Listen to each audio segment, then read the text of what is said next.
what they're trying to do is cover up what's actually going on in Iraq. It's civil war. I mean, it's completely out of our hands now. There's no saving Iraq. People are like, well, if we pull out of Iraq now, then we'll just leave them and they'll go into civil war. They're already in civil war. I mean, their country's already ripped apart. We leveled about 80% of their whole country. There's no more buildings left. We've bombed everything. There's nothing left. These people have nothing. They're living in the streets, and you know, it's.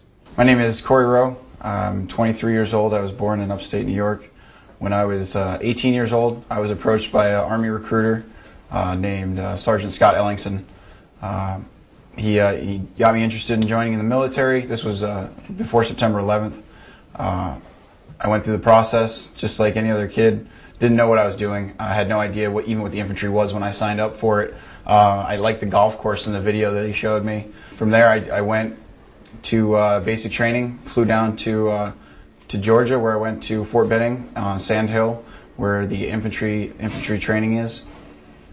Spent about a month in holding, waiting to start basic training, and as I was in holding, I had cleared the clearing process, and I was just about to go into the military, into the basic training course, and September 11th happened. It was actually that morning, and they got us all outside in formation. They marched us into a room. They put the TV on. They didn't say anything. They just put the TV on and showed us the planes flying into the towers and the attack of the Pentagon.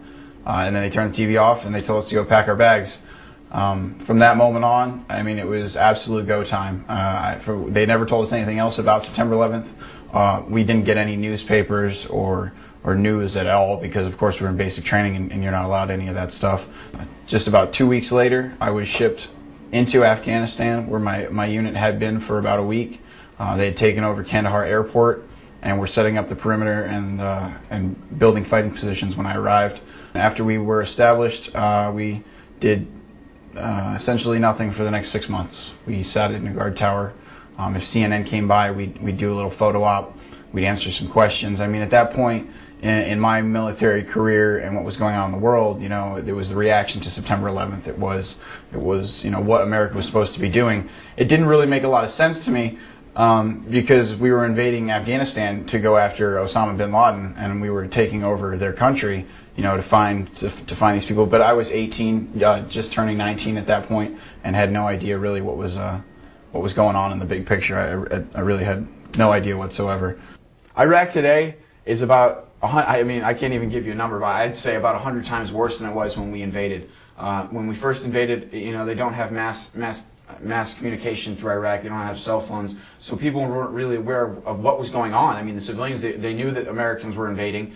They knew that any Iraqi army that was there had fled and left their weapons and left their military bases. But the insurgency wasn't to where it is today. I mean, people are saying, "Oh, they're insurgents. Oh, you know, they're bringing them in across the border." That might be true, but that's not the gist of it. I mean, now today, what's happening in Iraq is the locals, the people who live inside of Iraq and are fed up with the Americans and their imperialistic ways. You know, they have no choice now but to fight these people and to take them out with IEDs and weapons. I mean, the casualties have just continuously gone up, and they will continue to go up until we get out of that country. To them, it's not about Saddam Hussein. It's not about oil. It's not about any of our, you know, George Bush's foreign policy. It's about, you know, us invading their nation. We were actually getting ready to go in Iraq before I had gotten back from Afghanistan. I actually had wrote Dylan, who has been my longtime friend for a while, and told him, "Hey man, you know, maybe it was a phone call. I said, hey man, we're going to Iraq." And that was the last thing I said about it for a while. And then we came back and we started the military buildup. From there, it was all go to Iraq. I mean, they didn't really tell us anything as per se, except that we were going. I mean, that was essentially the end of the conversation. There was weapons of mass destruction, and Saddam Hussein was crazy, and he killed his own people. That's what they told us, that he slaughtered his own people. And it was at this point that I was starting to wake up to the fact that our government was doing the exact same thing in our own backyard. But once again, I had a job to do. We had to deploy again, so I helped my unit get prepared. My unit is the 187 Rakkasans out of the 101st Airborne Division. I was in 2nd Battalion Bravo Company. While we were in Iraq, a lot of things happened by mistake. You know, it's war, things happen.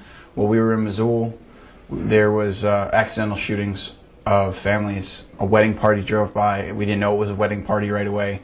They shot some celebratory fire into the air. We returned fire onto what ended up to be a wedding party, and in the end of it, we ended up killing the bride and the groom. And then shortly thereafter, just a few minutes later, in the same scenario, as that whole mess was going on, I mean, another car drove in and shot what we believed was at us. It was a small white car. We shot at it and killed a father and a son, and wounded a little girl of a family going to church. And you know, it was mistakes. It was mistakes that were made, and we did our best to reconstruct the scene and try to figure out what happened.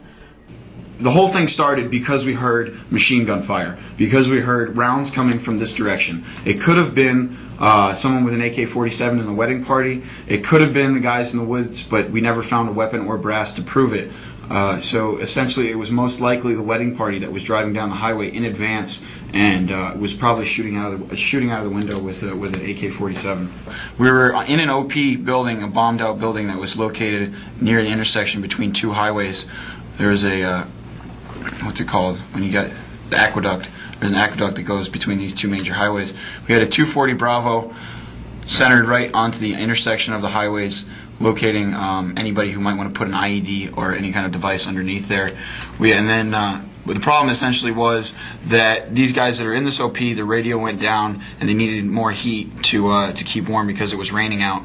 So we drove in on the trucks, and you can't, for some reason, you know, in military you got to always go around. And so we come back and we get off here, we pull in, stop right here in this big old dirt pit, and 3rd Platoon gets out and locates themselves here and here, in rear security and forward security, pointing in this direction.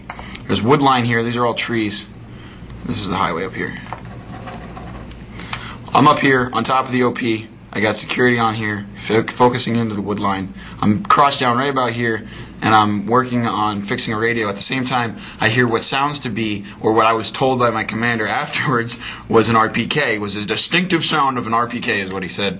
Supposedly, the RPK comes from here, and so this whole line opens up into the woods. Everyone's blasting. There is a guy in the woods. There's 2 guys in the woods, and they start to run out, and they run right behind this berm that's right here, and they dive into this tent. And there's this huge tent. But at this point, I'm up here. I got my sight on the berm. Everyone's laying fire into the berm because these guys are supposedly the ones that shot at us. At the same time, coming down on the highway as we're shooting into these guys, a convoy of Iraqis in personal-owned vehicles drives down there, and they start to shoot out their windows, you know, into the air or at us. No one was really sure. So all that gunfire, we stayed trained on this, while these guys flipped right onto the highway and shot up that convoy. Convoy stops, rolls to a dead stop, and then behind them comes another small white family car. Shots are heard in that direction. So once again, 3rd Platoon, who's on line security here, lays into the highway. That car gets lit up and just kind of swerves back and forth until it just comes to a dead stop. At this point, the guy in the tent who dove into this tent comes out and is walking away. He's got 4 small children located around him. And I was up on the wall. I had my M4 with my ACOG sight on the guy's head, and I just couldn't take the shot because I didn't want to hit one of the kids. We just lit up right from here, just turned our muzzles of our weapons from here to here, and just started shooting at the highway. We had a lot of wounded out of the wedding party, but the majority of the wedding party was all right, except for the bride and groom were killed. Christian family, after they came in, we thought that they were distinctively pointing a weapon out the window at us. That's what the soldier said who opened up on him. Lit into that car and killed, I believe it was the daughter and the husband, leaving the mother in a coma, and the only one that was really alive with no injuries was the young son out of that party. And then the 2 guys who essentially started the whole thing got away. You know, in the mix of things, we didn't know. You know, we all we knew was that we were in Mosul. It was a hotbed for fire. We were getting mortar attacked daily. You know, mistakes are made, and in the end, we didn't end up catching the bad guy. We just ended up hurting a lot of good people. What happened in Mosul to my unit? It was a mistake. Mistakes were made. People ended up